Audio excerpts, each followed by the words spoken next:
தமிழ் தடம் நேயர்களுக்கு வணக்கம். இன்று நம்மோடு இணைந்திருக்கிறார் ஊடகவியலாளர் கேப்ரியல் அவர்கள். சார் வணக்கம். வணக்கம் சார். இஸ்ரேலோட தாக்குதலை நம்ம நேற்று பார்த்துருக்கோம். கொஞ்ச நாட்கள் அமைதியாக இருந்தது போல தெரியுது. திரும்பவும் இஸ்ரேலோட ஏவுகணைகள் வான் மூலியமாக தாக்குதலை நடத்தியிருக்காங்க. எப்படி பார்க்குறீங்க சார்?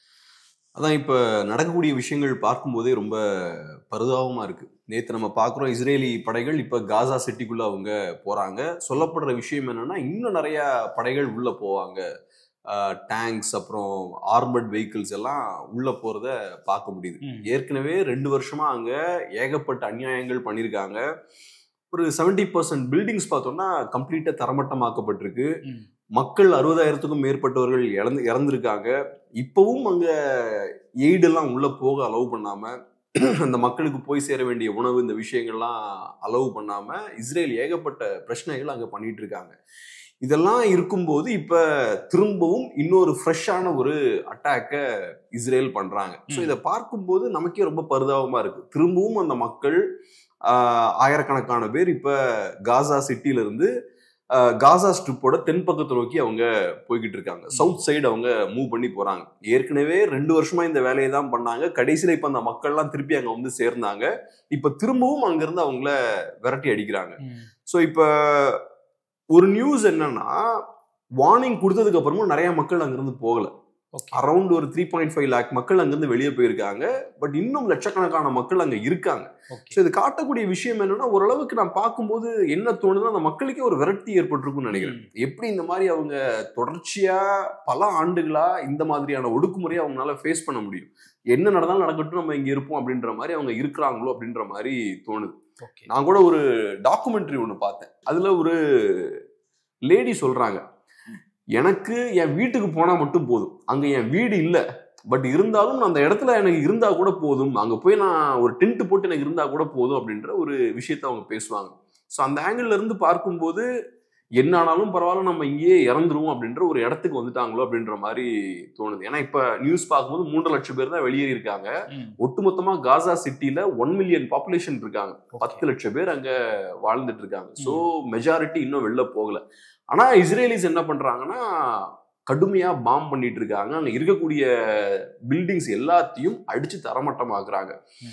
கொஞ்சமும் ஈவு இறக்கம் இல்லாத இந்த விஷயங்களை அவங்க பண்றாங்க. இந்த லாஸ்ட் ஒரு ஃபியூ டேஸா பாத்தீங்கன்னா ரொம்ப எல்லையை மீறி இஸ்ரேல் வந்து செயல்பட்டு இருக்காங்க. ஸோ நேற்று நீங்க செய்தி பார்த்திருப்பீங்க, யூஎன் கமிஷன் ஆஃப் என்கொயரி வந்து ஒரு ரிப்போர்ட் அவங்க வெளியிடுறாங்க. காசால நடக்கக்கூடிய விஷயங்கள் அது ஒரு இன அழிப்பு தான் அப்படின்ற விஷயத்த உறுதிப்படுத்தியிருக்காங்க. எல்லா நாடுகளும், பெரும்பான்மையான நாடுகள் இஸ்ரேல் மேல அழுத்தம் போட்டுட்டு இருக்காங்க. இஸ்ரேல் எப்பவும் மாதிரி இல்ல, யூஎன் வந்து எங்களை வேணும்னே டார்கெட் பண்றாங்க, அப்படிலாம் எதுவும் நடக்கல அப்படின்ற மாதிரி பேசுறாங்க. 60,000க்கும் மேற்பட்டவங்களை கொண்டிருக்காங்க. அதுல பாத்தீங்கன்னா எந்த போர்லயும் குழந்தைகள் இந்த மாதிரி உயிரிழந்திருக்க மாட்டாங்க. இந்த போர்ல மட்டும் குழந்தைகளோட உயிரிழப்பு பார்த்தோம்னா ரொம்ப அதிகமா இருக்கு. யுக்ரைன்லயும் சண்டை நடந்துட்டு இருக்கு. இந்த மாதிரி குழந்தைகளை குறி வச்செல்லாம் அவங்க அட்டாக் பண்ணல. இங்க குறிப்பா குழந்தைகள் டார்கெட் பண்ணப்படுறாங்க. சோ இது ஒரு விஷயம் நேத்து நடந்திருக்கு. அதுக்கு முன்னாடி பார்த்தோம்னா டோஹாவை பாம் பண்றாங்க, கத்தாரை அட்டாக் பண்றாங்க இஸ்ரேல். அதை நம்ம தமிழ் தடம்ல ஏற்கனவே நம்ம பேசியிருக்கோம்.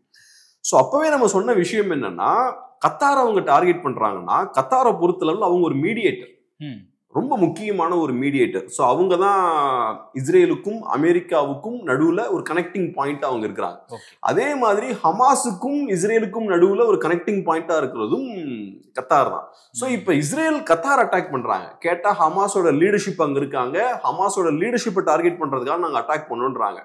ஸோ அப்ப ஸ்பெசிபிக்கா கத்தாரை அட்டாக் பண்றாங்கனாலே அப்ப இஸ்ரேலோட மனநிலை என்னவா இருக்கு?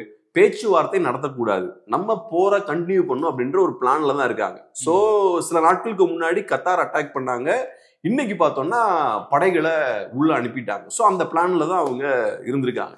ஸோ இப்ப கத்தார் அட்டாக் பண்றதெல்லாம் நினைச்சு பார்க்க முடியாத ஒரு விஷயமா இருக்கு. கத்தார் ஒரு சின்ன நாடு, இது வரைக்கும் அவங்க யாரையும் அட்டாக் பண்ணது கிடையாது. எனக்கு தெரிஞ்சு எந்த நாட்டோடையும் ராணுவ ரீதியா அவங்க மோதல்ல ஈடுபட்டது கிடையாது.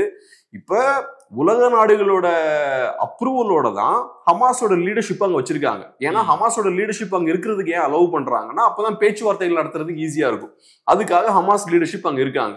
இது எதையும் மதிக்காம இஸ்ரேல் கத்தார் அப்படின்ற ஒரு இண்டிபெண்டான ஒரு நேஷன், ஒரு சாவரின் நேஷன், அவங்கள அட்டாக் பண்றாங்க. கத்தாரை பொறுத்தளவுல அவங்களுக்கு கொஞ்சம் ஒரு டைவர்ஷனா இருக்கலாம். பட் இருந்தாலும் சொன்னா கரெக்டா இருக்கும்னு நினைக்கிறேன். அவங்களுக்கு ஹிஸ்டாரிக்கலா ஒரு முக்கியத்துவம் உண்டு. ஓகே. அவங்க இந்த பிரச்சனையை மட்டும் மீடியேட் பண்ணல, இதுக்கு முன்னாடியும் நிறைய பிரச்சனைகள் அவங்க மீடியேட் பண்ணிருக்காங்க. இப்ப அமெரிக்காக்காரங்க ஆப்கான்ல இருந்து வெளியேறினாங்க இல்லையா, அப்ப அங்கேயும் அவங்க மீடியேட் பண்ணாங்க. அமெரிக்காவுக்கும் தாலிபானுக்கும் நடுவில் அவங்க மீடியேட் பண்ணாங்க. அப்ப தோஹா அக்ரிமெண்ட்டை 2020 அவங்க சைன் பண்றாங்க. அதுக்கப்புறம் தான் அமெரிக்க படைகள் ஆப்கான்ல இருந்து வெளியேற்றப்படுது. ஸோ அமெரிக்க படைகள் ஸ்மூத்தா அங்கிருந்து வெளியேறதுக்கு இவங்க பண்ண அந்த மீடியேஷன் இருக்கு பாருங்க, கத்தார் பண்ண மீடியேஷன் ரொம்ப அவசியம். அதே மாதிரி ரஷ்யா யுக்ரைன் மோதல் நடக்குது இல்லையா, அதையும் சில டிப்ளமேட்டிக் எஃபர்ட்ஸ்லாம் அவங்க செஞ்சுட்டு இருக்காங்க. ஸோ அந்த வகையில இங்க மட்டும் அவங்க மீடியேட் பண்ணல, இன்டர்நேஷனல் லெவல்ல ஒரு நல்ல ஒரு மீடியேட்டரா அவங்களுக்கு பெரிய ஒரு முக்கியத்துவம் உண்டு. பட் அப்படிப்பட்ட கத்தாரையும் இவங்க அட்டாக் பண்றாங்க. ஸோ அந்த வகையில இஸ்ரேல் இப்ப கண்ட்ரோலை மீறி போய்கிட்டு இருக்காங்க. இப்ப எக்ஸாக்டா அவங்க டைம் ஃப்ரேம் சொல்ல, இந்த தாக்குதலை பொறுத்தளவுல எவ்வளவு நாள் நடக்கும், எங்களோட எக்ஸாக்ட் அப்ஜெக்டிவ் என்ன, நாங்க என்ன பிளானோட உள்ள வரும், அந்த விஷயத்தெல்லாம் ரொம்ப தெளிவாலாம் அவங்க சொல்லல. ஆனா பரவலா நம்பப்படுற விஷயம் என்னன்னா, குறிப்பா யூஎஸ் மீடியாலாம் இஸ்ரேலி ஊடகங்கள் சொல்லக்கூடிய விஷயம் என்னன்னா, இன்னும் நிறைய மாதங்கள் இது கண்டினியூ ஆகும், அட்லீஸ்ட் ஒரு 6 months ஆகுது இது இன்னும் கண்டினியூ ஆகுன்றாங்க. ஏற்கனவே 2 வருஷம் அந்த மக்களை நீங்க ஏகப்பட்ட அவதிக்கு உட்படுத்தி இருக்கீங்க. இப்ப இன்னும் ஒரு 6 மாசம் இவங்க அதை பண்ணுவாங்கன்னா இது நமக்கே நினைச்சு பார்க்கவே ஒரு மாதிரி இருக்கு. ஒரு சின்ன ஒரு பகுதி காசா ஸ்ட்ரிப்ன்ற ஏரியா, அதுக்குள்ள லட்சக்கணக்கான மக்களை போட்டு ஒரு கூண்டுக்குள்ள அடைச்சு வைக்கிற மாதிரி அடைச்சு வச்சு அவங்கள பாம் பண்ணி, இப்ப யூஎன்னும் சொல்றாங்க இது ஒரு இன படுகொலை அப்படின்ற விஷயத்த அவங்களும் சொல்றாங்க. பட் இருந்தாலும் இஸ்ரேலை யாராலையும் வழிக்கு கொண்டு வர முடியல. சார், இந்த மாதிரியான ஜெனோசைட்ஸ் பண்றப்போ உலக நாடுகள் ஏன் வேடிக்கை பார்க்குதுன்ற ஒரு கேள்வியும் இருக்கு. இப்ப எல்லாருமே ப்ரெஷர் போடுறாங்க. இப்ப பிரான்ஸ்லாம் பாத்தீங்கன்னா நல்ல கடுமையான அழுத்தம் போடுறாங்க. நீங்க பண்ணக்கூடிய விஷயங்கள் பார்க்கும்போது எந்த லாஜிக்குமே இல்லை, மிலிட்டரி பாயிண்ட் ஆஃப் வியூல ஒரு லாஜிக்குமே இல்லை அப்படின்ற பாயிண்ட பிரான்ஸ் சொல்றாங்க. எல்லா நாடுகளுமே இப்ப அழுத்தம் போடுறாங்க. இப்ப நீங்களே யோசிச்சு பாருங்க, இஸ்ரேல் தரப்புல என்ன சொல்றாங்கன்னா ஒரு 3000-4000 ஹமாஸ் போராளிகள் இன்னும் அவங்க காசா சிட்டில இருக்காங்க. ஸோ அவங்கள நாங்க பிடிக்கிறதுக்காக தான் போறோம், இல்லாம பண்றதுக்காக நாங்க போறோம்ன்றாங்க. ஏற்கனவே நீங்க 2 வருஷம் அங்க உள்ள இருந்தீங்க, டனல்ஸை டிஸ்ட்ராய் பண்ணிட்டு இருக்கோம், நீங்க அங்க இருக்கக்கூடிய பில்டிங்ஸ் எல்லாத்தையும் காலி பண்ணீங்க. அப்ப இவ்வளவு விஷயங்கள் செய்ததுக்கு அப்புறமும் உங்களுக்கு ஹமாஸை ஒன்றும் பண்ண முடியல, இப்ப திரும்ப நீங்க உள்ள போறோம் அப்படின்ற மாதிரி சொல்றீங்க. ஸோ உங்களை பொறுத்தளவுல இந்த போர் நடந்துகிட்டே இருக்கணும் அப்படின்றதுல ரொம்ப கவனமா இஸ்ரேல் இருக்காங்க. இஸ்ரேலுக்கு இருக்கக்கூடிய மிகப்பெரிய பேக்கப்பே அமெரிக்கா தான்.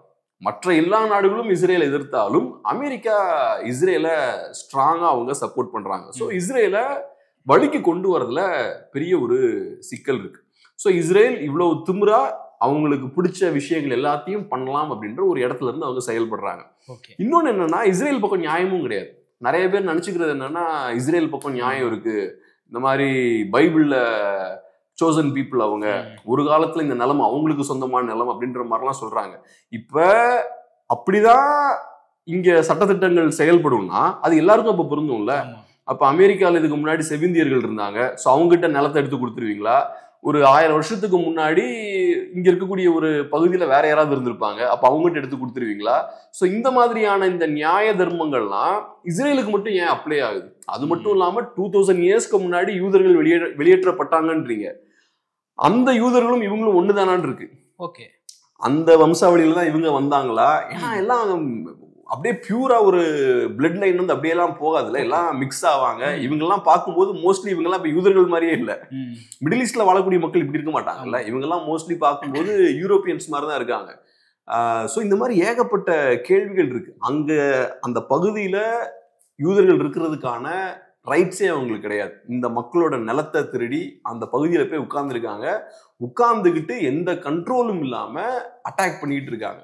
ஸோ இதெல்லாம் பார்க்கும்போது அதான் இப்ப வழிக்கு கொண்டு வர முடியல, இஸ்ரேலை யாராலையும் வழிக்கு கொண்டு வர முடியல. இஸ்ரேலும் போல்டா அவங்களுக்கு பிடிச்ச விஷயங்கள்லாம் பண்ணிட்டு இருக்காங்க. ஸோ இப்போ அவங்க சொல்ற விஷயங்கள்லாம் வச்சு பார்க்கும்போது இன்னும் அட்லீஸ்ட் ஒரு 6 months ஆவது அவங்க கிரவுண்ட்ல இருந்து சண்டை போட போறாங்க. சண்டை போட்டாங்கன்னா டெஃபினட்டா இது பெரிய பிரச்சனைகளை ஏற்படுத்தும். இப்ப அல்மவாஷி அப்படின்ற ஒரு பகுதி இருக்கு சவுத்ல, காசா ஸ்ட்ரிப்போட தென் பகுதியில. அந்த பகுதியை சேஃப் ஜோன் அனௌன்ஸ் பண்ணியிருந்தாங்க. அந்த பகுதியை கூட விட்டு வைக்க மாட்டேங்கிறாங்க. அந்த பகுதியையும் அட்டாக் பண்ணிட்டு இருக்காங்க. ஸோ இப்போ நேத்து தான் உள்ள போறாங்க. அரௌண்ட் 120 பாலஸ்தீனியன்ஸ் இறந்துட்டாங்க அப்படின்ற மாதிரி செய்தி வருது. ஸோ அப்போ இப்போ காசா ஸ்ட்ரிப்ல இருக்கக்கூடிய சூழல் என்னன்னா, தண்ணி பெருசா அங்க கிடையாது, ரோட் ஃபெசிலிட்டிஸ் எதுவும் கிடையாது, அங்க வாகனங்களுக்கு பெட்ரோல் இதெல்லாம் எதுவும் கிடையாது, உணவு பெருசா எதுவும் கிடையாது, ஏகப்பட்ட டிசீஸ்லாம் ஸ்ப்ரெட் ஆயிட்டு இருக்கு, அதுக்கான மெடிக்கல் ஃபெசிலிட்டிஸ் எதுவும் கிடையாது. இப்போ பாம்ஸ்லாம் போடும்போது நிறைய பேர் உயிரிழக்கிறாங்க, பாதிக்கப்படுறாங்க, அவங்களுக்கு ட்ரீட்மெண்ட் கொடுக்கறதுக்கான ஹெல்த் ஃபெசிலிட்டிஸ் எதுவும் இல்லை. ஸோ இந்த மாதிரியான மோசமான சிச்சுவேஷன்ல அவங்க மாட்டிட்டு இருக்காங்க. சில அந்த கடலோர பகுதிகளை மட்டும் விட்டுட்டு மற்ற எல்லா பகுதிகளையும் இஸ்ரேல் டார்கெட் பண்ணிட்டு இருக்காங்க. அந்த நான் சொன்ன சேஃப் ஜோனை கூட அவங்க மதிக்க மாட்டேங்கிறாங்க. ஸோ இப்போ இஸ்ரேல் இந்த தடவை பார்த்தோம்னா ரொம்ப அந்த லிமிட்டை கிராஸ் பண்ணி போறாங்க. இஸ்ரேலோட ஹிஸ்டரி எடுத்து பார்த்தீங்கன்னா இந்த மாதிரியான நீண்ட நெடிய போர்லாம் அவங்க சண்டை போட்டதே கிடையாது. இதுக்கு முன்னாடி எப்பவுமே சண்டை போட்டாங்கன்னா குயிக்கா முடிச்சிருவாங்க ஒரு போரை. அவங்களுக்கு இன்டெலிஜென்ஸ் ரொம்ப ஸ்ட்ராங்கா இருக்கும். ஸோ ஒருத்தன் அட்டாக் பண்ண போறானாலே ஃபர்ஸ்டே அதை சென்ஸ் பண்ணிடுவாங்க. அப்புறம் தாக்குதலை குயிக்கா அவங்க முறியடிச்சிருவாங்க. அதுக்கான ஸ்ட்ரென்த் அவங்க கிட்ட உண்டு. ஏன் அவங்க எப்பவுமே நீண்ட நெடிய போருக்கு போக மாட்டாங்கன்னா, இஸ்ரேல் ஒரு சின்ன நாடு. ஸோ இப்போ நீண்ட நெடிய போர்னா 50,000 1 லட்சம் ராணுவ வீரர்கள் அதில் என்கேஜ் ஆகிக்கிட்டே இருப்பாங்க. அவங்க களத்தில் இறங்கி சண்டை போட்டுக்கிட்டே இருந்தாங்கன்னா அது எக்கானமிக்கு பெரிய பாதிப்பை ஏற்படுத்தும். அப்புறம் இஸ்ரேலுக்கு பெரிய ரிசர்வ் படைகளும் உண்டு. ரிசர்வ் ஆர்மியை பொறுத்தளவில் அவங்க நார்மல் டைம்ல என்ன பண்ணுவாங்கன்னா ஒர்க் பண்ணுவாங்க, ஆஃபீஸில் ஒர்க் பண்ணுவாங்க, வெளிநாடுகளில் இருப்பாங்க, எல்லாம் அவங்க பண்ணிட்டு இருப்பாங்க. ஸோ அவங்களெல்லாம் நீங்கள் உள்ள கொண்டு வந்துட்டீங்கன்னா அப்போ நாட்டோட பொருளாதாரமும் அஃபெக்ட் ஆகும், அவங்களோட லேபர் ஃபோர்ஸும் கம்மியாகும். ஸோ அதனால யூஸ்வலாக அந்த மாதிரி நீண்ட நெடிய போருக்கு அவங்க போக மாட்டாங்க, குயிக்காக முடிப்பாங்க. பட் இந்த தடவை இஸ்ரேல் இந்த விஷயத்த பண்றாங்க. இப்போ அஃப்கோர்ஸ் இப்போ நிறைய பேர் கேட்பாங்க, இப்போ ஹமாஸ் பண்ணது கரெக்டா? அக்டோபர் மாதத்தில் அவங்க இஸ்ரேலுக்குள்ள புகுந்து 1200 பேர் என்னமோ கொண்டுட்டாங்க, அதுக்கப்புறம் நிறைய பேரை கடத்திட்டும் போனாங்க, அப்போ அதை கரெக்ட்னு சொல்றீங்களான்னு கேட்பாங்க. கண்டிப்பா அது கரெக்ட் கிடையாது. ஹமாஸ் தான் இதை ஆக்சுவலா ஸ்டார்ட் பண்ணாங்கன்னு சொல்லணும். ஹமாஸ் அந்த விஷயத்த பண்ணாம இருந்திருந்தாங்கன்னா இவ்வளவு பெரிய பிரச்சனை வந்திருக்காது. பட் ஹமாஸ் இந்த மாதிரியான ஒரு வேலையை பண்றாங்க. இஸ்ரேல்ல போய் ஆயிரக்கணக்கான மக்களை கொல்றதால பாலஸ்தீனுக்கு எந்த பிரயோஜனமும் கிடையாது, பாலஸ்தீன மக்களுக்கு எந்த பிரயோஜனமும் கிடையாது, அது உங்களுக்கு விடுதலையை வாங்கி தர போறதும் கிடையாது. பட் இருந்தாலும் முட்டாள்தனமான அந்த காரியத்தை பண்ணாங்க, தேவையில்லாத விஷயத்த பண்ணாங்க. அதுக்கப்புறம் இன்னைக்கு இவ்வளவு பெரிய தாக்குதல் நடக்குது. ஸோ இது காட்டக்கூடிய விஷயம் என்னன்னா, ஹமாஸ் ஈரானோட எடுபடி தான், கைப்பாவையா தான் செயல்பட்டாங்க. ஸோ ஈரானோட தேவைக்கு இஸ்ரேலை போய் ஹமாஸ் அடிச்சாங்க. இன்னைக்கு இந்த மாதிரியான பிரச்சனைகள் போயிட்டு இருக்கு. ஸோ இப்போ ஹமாஸ்ன்னு சொல்லிட்டு உள்ள பூந்து அவங்களுக்கு பிடிச்ச விஷயத்தெல்லாம் பண்ணிட்டு இருக்காங்க.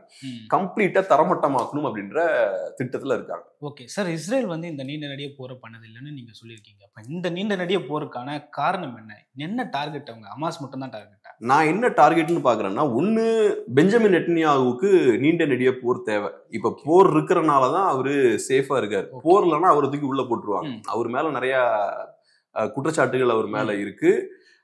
அவர் இன்ஃபேக்ட் அவர் ஜுடிஷியரி ரிஃபார்ம்ஸ் கூட கொண்டு வர முயற்சி பண்ணாரு, கோர்ட்டை கண்ட்ரோல் பண்ணிடலாம்னு முயற்சி பண்ணாரு, அது நடக்கல. அதுக்கப்புறம் இப்ப போருக்குள்ள என்டர் ஆயாச்சு. இப்ப போர் இருக்கிறனாலதான் பெஞ்சமின் நெட்டன்யாஹு சர்வைவ் ஆகுறாரு. போர் காலகட்டத்தில் எலெக்ஷன்லாம் வைக்க மாட்டாங்க, ஸோ அதனால அவர் தாக்கு பிடிக்கிறார். போர் முடிவுக்கு வந்தாச்சுன்னா பெஞ்சமின் நெட்டன்யாஹு ஜெயில தான் இருப்பார். அது ஒரு விஷயம். ரெண்டாவது நான் எப்படி பாக்குறேன்னா, யூஎஸ் ஒண்ணு சொன்னாங்க. ஆக்சுவலா ட்ரம்ப் ஒரு விஷயம் பேசினார் சில மாதங்களுக்கு முன்னாடி நினைக்கிறேன். நாங்க காசாவை அங்க ஒரு ரியல் எஸ்டேட் ஒரு ப்ராஜெக்ட் எடுக்க போறோம், காசாவை நாங்க ரீபில்ட் பண்ண போறோம், கம்ப்ளீட்டா அங்க இருக்கக்கூடிய விஷயங்களெல்லாம் ஒய்ப் அவுட் பண்ணிட்டு அந்த காசால கூடிய மக்கள் எல்லாம் வெளியேற்றிட்டு ஒரு காசாவை திருப்பி ரீபில்ட் பண்ண போறோம், ஒரு பெரிய ரியல் எஸ்டேட் ப்ராஜெக்ட் கையில் எடுக்க போறோம்னு பேசியிருந்தார். இதுக்கு முன்னாடியும் அது பேசியிருந்தார். அவரோட ஃபர்ஸ்ட் டேர்ம்லயே அந்த மாதிரியான ஒரு ப்ராஜெக்ட் பத்தி அவர் பேசியிருந்தார். பட் செகண்ட் டைம் பேசும்போது இன்னும் ரொம்ப ஸ்பெசிஃபிக்கா அவர் இருந்தார். அது அமெரிக்காவோட ஒரு காலனி மாதிரி, அமெரிக்காவோட கண்ட்ரோல் கீழே இருக்குன்ற மாதிரி அவரு பேசுறாரு. ஸோ இப்ப நடக்கிற விஷயத்த பாத்தீங்கன்னா, ஏற்கனவே ஒரு 70% பில்டிங்ஸை காசால அடிச்சு காலி பண்ணிட்டாங்க. ஒரு 20 to 30% பில்டிங்ஸ் அங்க இருக்கு. இப்ப அதையும் இருக்கக்கூடிய அந்த 1-2 பில்டிங்கையும் அடிச்சு காலி பண்றாங்க. கம்ப்ளீட்டா அந்த சிட்டியை தரமட்டமாக்குறாங்கன்னா அதை எப்படி புரிஞ்சுக்கிறது?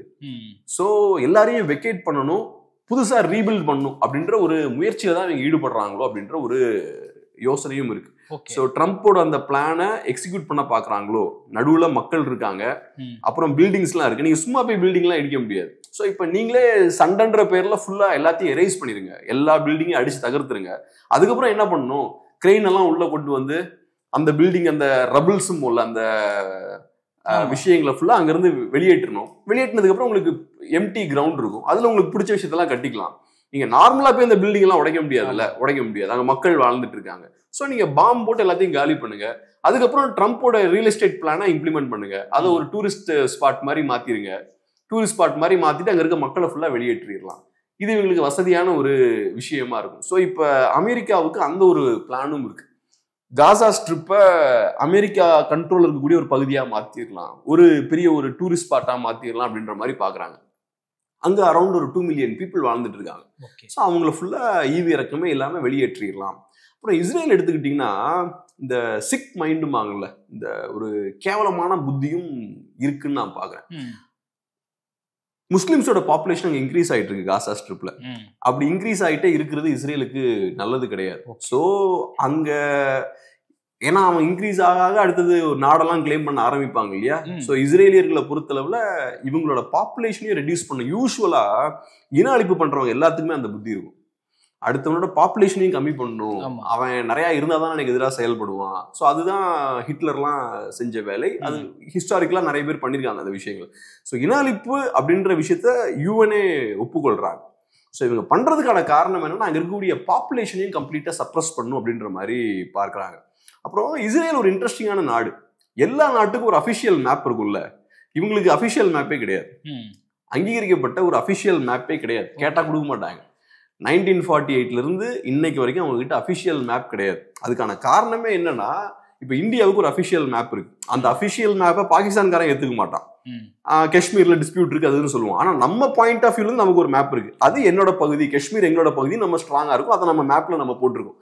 அப்படி கூட போடலாம்ல, அது உங்க கையில இருக்கோ இல்லையோ, ஆனா இந்த பகுதியெல்லாம் நீங்க சேர்த்து போட்டுக்கலாம். ஆனா அப்படி கூட இஸ்ரேல் வந்து அதை கூட பண்ண மாட்டாங்க. அதுக்கான காரணம் என்னன்னா 1948 இருந்து இன்னைக்கு வரைக்கும் கொஞ்சம் கொஞ்சமா அவங்க டெரிட்டரி எக்ஸ்பேண்ட் பண்ணிக்கிட்டே இருக்காங்க. பாலஸ்தீனர்கள் கையில இருந்து நிலத்தை பறிச்சுக்கிட்டே இருக்காங்க. சோ அந்த வகையில இவங்க அபிஷியலான மேப்லாம் ரிலீஸ் பண்ணாங்கன்னா நீங்க அதை மீறி போய் கைப்பற்ற முடியாது இல்ல. இதுதான் என்னோட அபிஷியல் டெரிட்டரின்னு சொல்லியாச்சுன்னா அதை மீறி நீங்க போய் கைப்பற்ற முடியாது. சோ அதனால அதை கூட இவ்வளவு நாள் பண்ணாம இருக்காங்க. ஒரு அபிஷியல் மேப் கூட கிடையாது, எந்த கண்ட்ரோலும் இல்லாம அந்த மக்களுக்கு சொந்தமான நிலங்களை சுரண்டிக்கிட்டே இருக்கிறது. இன்னைக்கு இப்ப வெஸ்ட் பேங்க்லயும் பார்த்தோம்னா, இங்க நம்ம வெஸ்ட் பேங்கை பத்தி பேசுறது இல்ல, நம்ம பேசுறது ஃபுல்லா மோஸ்ட்லி காசா ஸ்ட்ரிப் பத்தி பேசிட்டு இருக்கோம். வெஸ்ட் பேங்க்லயும் ஒவ்வொரு நாளும் ஏகப்பட்ட வன்முறை சம்பவங்கள் நடந்துட்டு இருக்கு. இப்ப ரீசெண்டா 2 சின்ன பசங்களை சுட்டிருக்காங்க வெஸ்ட் பேங்க் பகுதியில யூதர்கள். சோ இந்த மாதிரியான வன்முறை சம்பவங்கள் நடந்துட்டு இருக்கு. ஆயிரக்கணக்கான பேர் வெஸ்ட் பேங்க்லயும் இறந்திருக்காங்க. அரௌண்ட் 1000 பாலஸ்தீனியன்ஸ் வெஸ்ட் பேங்க்லயுமே இறந்திருக்காங்க. வெஸ்ட் பேங்க்லயும் நான் ஏன் சொல்றேன்னா, அங்க பாலஸ்தீனியன்ஸோட டெரிட்டரிஸ் பார்த்தோம்னா கொஞ்சம் கொஞ்சமா பறிச்சுக்கிட்டே இருக்காங்க. இன்னைக்கு பாலஸ்தீனியன்ஸ் ஒரு சின்ன சின்ன பாக்கெட்ஸ்ல சுருக்கப்பட்டிருக்காங்க. வெஸ்ட் பேங்க் பகுதியில சின்ன சின்ன ஏரியாஸ்ல பாலஸ்தீனியன்ஸை சுருக்கிட்டாங்க. ஸோ இவங்களுக்கு அபிஷியல் மேப் கிடையாது. இவங்க ஒவ்வொரு நாளும் அவங்க டெரிட்டரிஸை எக்ஸ்பேண்ட் பண்ணிட்டே இருக்காங்க. பாலஸ்தீனியன்ஸுக்கு சொந்தமான பகுதிகளை கைப்பற்றிக்கிட்டே இருக்காங்க. அவங்களுக்கு பிடிச்ச மாதிரி எவ்வளவு வேணாலும் எடுத்துக்கலாம் அப்படின்ற ஒரு இடத்துல இருக்காங்க. இன்னைக்கு இதுவரைக்கும் ஹிஸ்டரியில இல்லாத அளவுக்கு இஸ்ரேல் ரொம்ப அக்ரெசிவா போயிட்டு இருக்காங்க. எப்பவுமே அவங்க கண்ட்ரோல் இருந்தது கிடையாது, இன்னைக்கு இன்னும் அக்ரெசிவா போற விஷயத்த பார்க்க முடியுது. டோஹாவை அட்டாக் பண்றாங்க, லெபனான் அட்டாக் பண்றாங்க, யெமன் அட்டாக் பண்றாங்க, சிரியாவை அட்டாக் பண்றாங்க, எல்லா நாடுகள்கிட்டையும் பிரச்சனைக்கு போறாங்க. அப்கோர்ஸ் அவங்க ஹமாஸை பலவீனப்படுத்திட்டாங்க, ஹவுட்டிஸை பலவீனப்படுத்திட்டாங்க, ஹிஸ்புல்லாவை பலவீனப்படுத்திட்டாங்க, அதெல்லாம் அவங்க ஓரளவுக்கு அச்சீவ் பண்ணியிருக்காங்க. ஆனா மிடில் ஈஸ்ட்ல ஏகப்பட்ட குழப்பத்தை அவங்க ஏற்படுத்திட்டு இருக்காங்க. இது அமெரிக்காவுக்குமே ஒரு ஆங்கிள் இருந்து பார்த்தா பெரிய ஒரு சிக்கல் தான். அமெரிக்காவுக்கும் சிக்கலை கொடுத்துட்டு தான் இருக்காங்க அவங்க. ஓகே சார், இப்போ ஹமாஸ் ஈரானுக்கு ஆதரவாக தான் அந்த கொலையை நடத்தினாங்க, 1200 பேர் இறந்து போனாங்கன்னு நீங்க சொல்ல வரீங்க. அப்போ இந்த எக்ஸ்ட்ரீம் தாக்குதலுக்காக ஈரானோ இல்ல இஸ்லாமிய நாடுகளோ சேர்ந்து இஸ்ரேலுக்கு எதிராக போரிட வாய்ப்பு இருக்கா? இப்ப இஸ்லாமிய நாடுகளுக்குள்ள நிறைய பிரச்சனைகள் இருக்கு. இப்ப நான் சொன்ன மாதிரி கத்தாரை எடுத்துக்கிட்டீங்கன்னா ஒரு பெரிய ஒரு ஃபேமஸான மீடியேட்டர், உலகத்துல எல்லாரும் ரெஸ்பெக்ட் பண்ணக்கூடிய ஒரு மீடியேட்டர். இந்த வேலையை அவங்க எதுக்கு பண்ணணும்?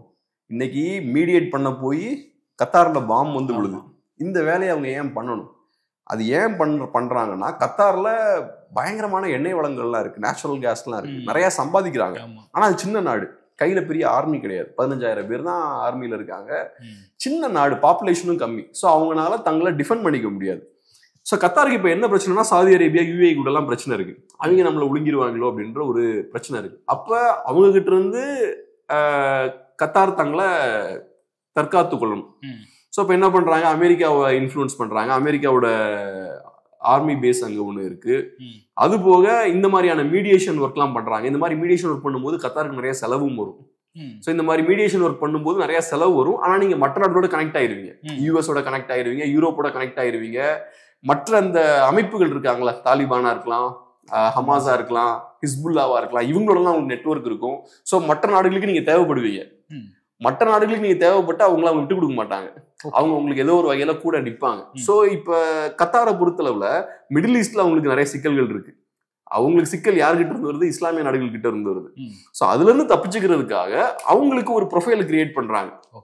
ஒரு நல்ல ஒரு மீடியேட்டரா மாறிட்டாங்க. ஸோ ஒரு மீடியேட்டரா மாறும்போது யாரும் நம்ம மேல கை வைக்க மாட்டாங்க, ஒரு மீடியேட்டர் மேல கை வைக்க மாட்டாங்க. அப்கோர்ஸ் இஸ்ரேல் அதெல்லாம் மீறி கை வச்சுட்டாங்க. பட் நார்மலா யாரும் கை வைக்க மாட்டாங்க. ஏன்னா அவங்களோட தேவை இருக்கு, ஒரு மீடியேட்டர் அவங்களோட தேவை இருக்கு. நாளைக்கே ஹமாஸோட ஒரு பேச்சுவார்த்தை நடத்தணும், ஹிஸ்புல்லாவோட ஒரு பேச்சுவார்த்தை நடத்தணும், ஹவுட்டிஸோட ஒரு பேச்சுவார்த்தை நடத்தணும்னா இவங்க தேவை. அது போக மீடியேஷன் ஒர்க் பண்ணும்போது நிறைய பணத்தை இன்வெஸ்ட் பண்ண வேண்டியிருக்கும். இப்ப மீடியேட் பண்றவன் அவனோட நோக்கம் என்ன, 2 பேரையும் வழி கொண்டு வரணும். 2 பேரையும் வழி கொண்டு வரதுக்கு நிறைய நேரங்களில் பணமும் நிறைய இன்வெஸ்ட் பண்ணுவாங்க. அது ஈஸியா சும்மா வர மாட்டாங்கல்ல. ஸோ இவங்களுக்கு தேவையான எய்டு கொடுக்கறது, இவங்களுக்கு தேவையான சில நஷ்டஈடுகளை கொடுக்கறது, இதெல்லாம் கத்தார் பண்ணுவாங்க. அந்த அளவுக்கு அவங்கள்ட்ட பணம் இருக்கு. ஸோ இதெல்லாம் பண்ணி எடுத்து ஒரு ஸ்டெபிலிட்டி அவங்க மெயின்டைன் பண்றாங்க. அவங்களுக்கு தேவையான ஒரு செக்யூரிட்டி அவங்க கிரியேட் பண்றாங்க. ஸோ நான் சொல்ல வர விஷயம் என்னன்னா, மிடில் ஈஸ்ட்ல நிறைய பிரச்சனை இருக்கு. அங்க ஈரான் ஒரு சைட்ல இருக்காங்கன்னா, இன்னொரு சைட்ல சவுதி அரேபியா இருப்பாங்க. அவங்களுக்குள்ள பெரிய அண்டர்ஸ்டாண்டிங் கிடையாது. ஸோ கத்தாருக்குமே அந்த சேஃப்டி இஷ்யூஸ்லாம் இருக்கு. ஸோ அதனால இவங்க எல்லாம் சேர்ந்து இஸ்ரேலை நெருக்கிறது கஷ்டம், அவங்களுக்கு இருக்கக்கூடிய முரண்கள்லாம் தாண்டி. ஆனா இப்ப ஓரளவுக்கு அவங்க எல்லாம் ஒண்ணு சேர்றாங்க. ஏன்னா இப்ப இஸ்ரேல் பண்ணக்கூடிய விஷயங்கள்லாம் ரொம்ப எக்ஸ்ட்ரீமா போறாங்க. எக்ஸ்ட்ரீமா போகும்போது என்ன ஆகும்னா, என்னதான் அந்த இஸ்லாமிய நாடுகளுக்குள்ள முரண் இருந்தாலும் எல்லா முஸ்லிம்ஸுக்குமே இஸ்ரேல்னு வரும்போது ஒரே ஸ்டாண்டு தான், இஸ்ரேல் நமக்கு எதிரி அப்படின்ற ஸ்டாண்ட் இருக்கு. ஸோ அதனால அவங்க அரசுகள் மேலேயும் அழுத்தம் போடுவாங்க மக்கள். இவன் அங்க உட்கார்ந்துக்கிட்டு முஸ்லிம்ஸை இப்படி ஒடுக்குறாங்க, அவங்க பாலஸ்தீனியன் மக்களை இப்படி ஒடுக்கிட்டு இருக்காங்க, நீங்க என்ன பார்த்துட்டு இருக்கீங்க அப்படின்ற அந்த அழுத்தத்தை சாதாரண இஸ்லாமியர் ஒவ்வொருத்தரும் போடுவார் கவர்மெண்ட் மேல. ஸோ அந்த ப்ரெஷர் இருக்கிறனால இப்ப கொஞ்சம் ஆக்ஷன்ல இறங்குறதுக்கான வாய்ப்பு இருக்கு. ஆனா பெருசா எதுவும் பண்ணிட மாட்டாங்க, ஏன்னா அமெரிக்காவோட பேக்கிங் இருக்கு இஸ்ரேலுக்கு.